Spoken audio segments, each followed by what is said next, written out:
Welcome, and thank you for volunteering for this year's Bartow Teen Maze. We are incredibly thankful that you are volunteering your time to make this event a success. Every year, we require over 200 volunteers from our communities to pull this event off successfully. So we, again, are so grateful that you are giving of your time.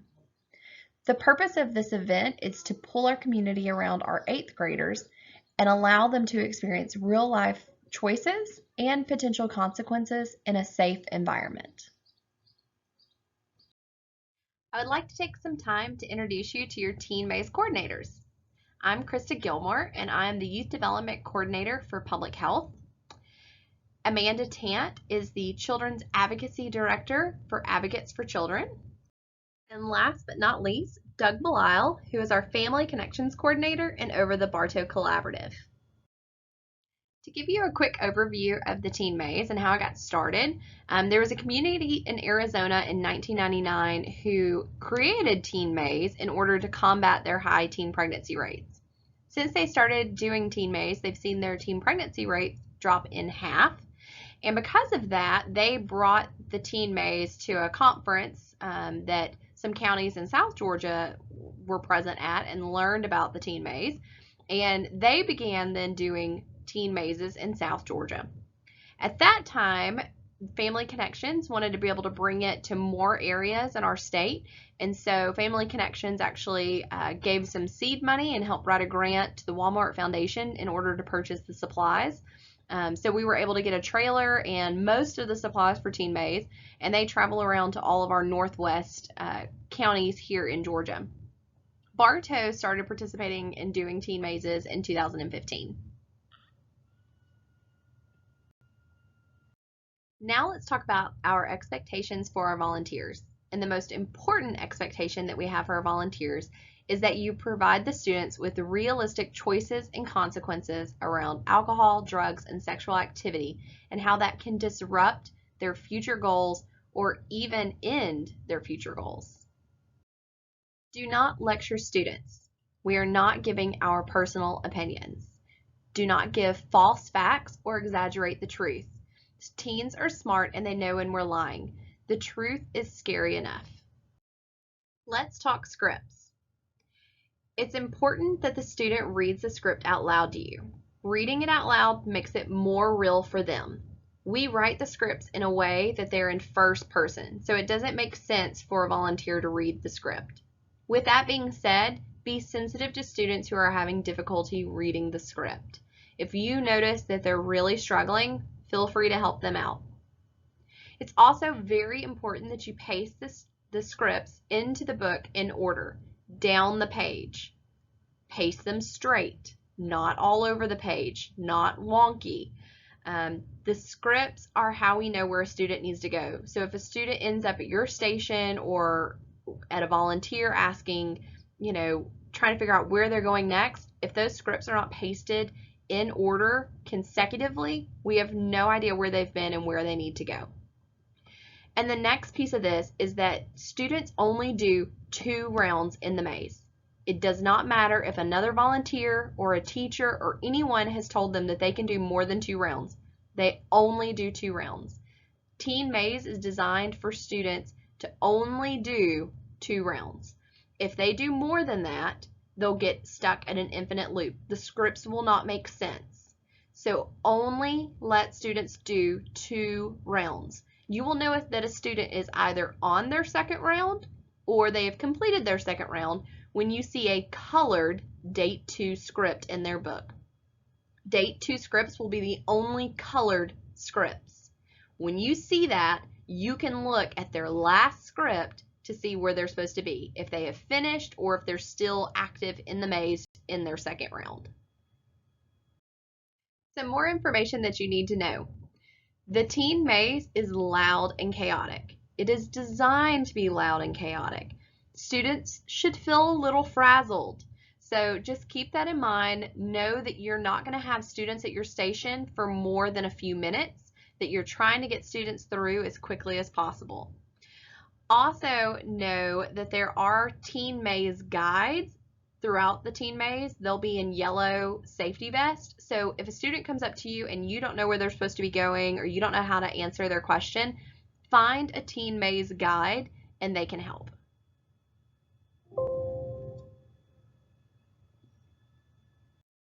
Things that the teen maze guides can help with: helping a lost student, stepping in when a station is backing up and assisting in any way that they can, taking an upset, sick, or hurt student to the first aid station or to another teacher or their counselor, moving kids from the crash scene into the maze, and keeping kids from re-entering the maze once they have completed their 2 rounds.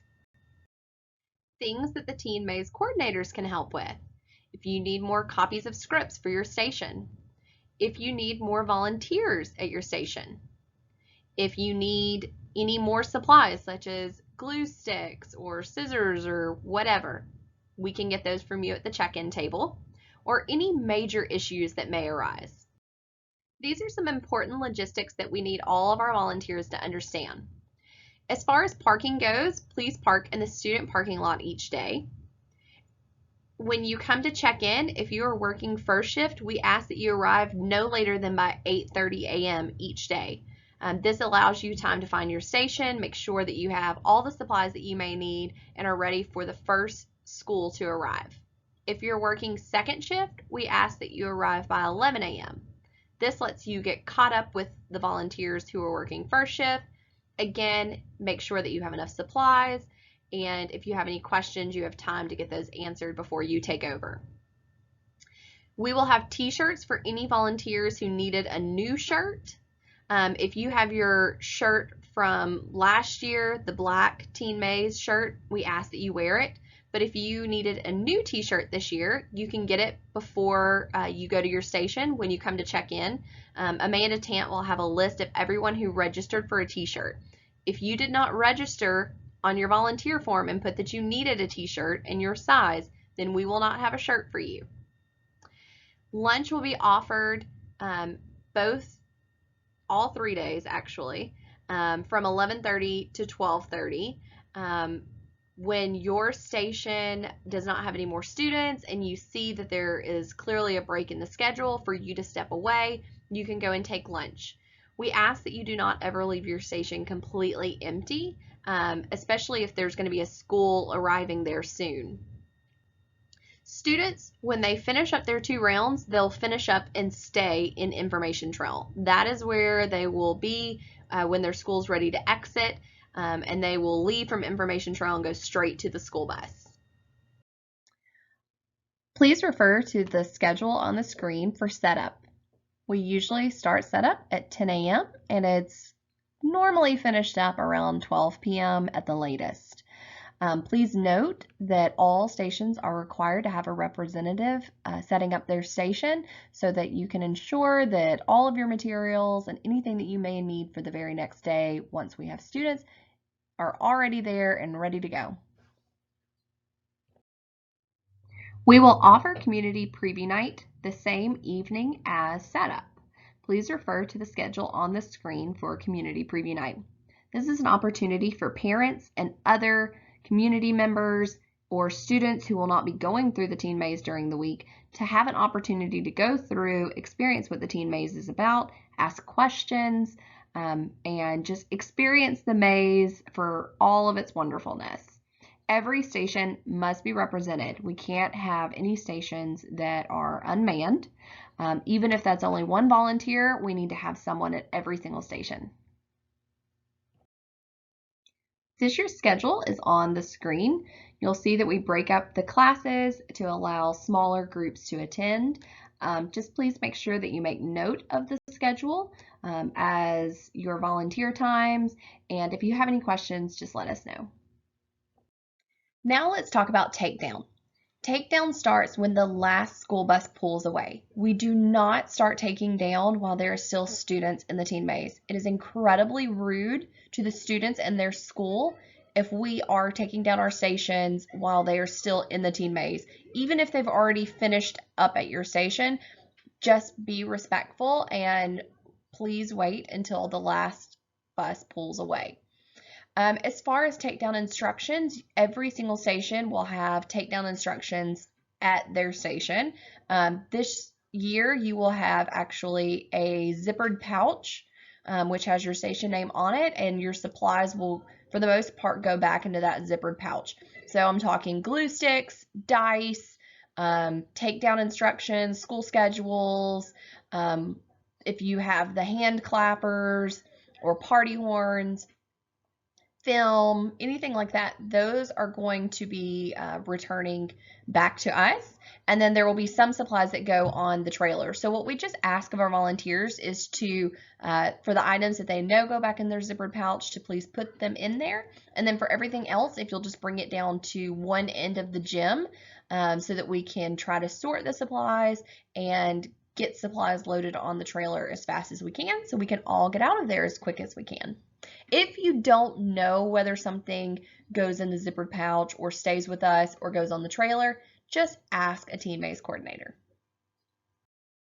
Last but not least, we want you to have fun. This is an exciting event. It's so entertaining to hear the kids' dialogue as they go from station to station and experience their choices and consequences. We want you to enjoy it. We want you to play up your part.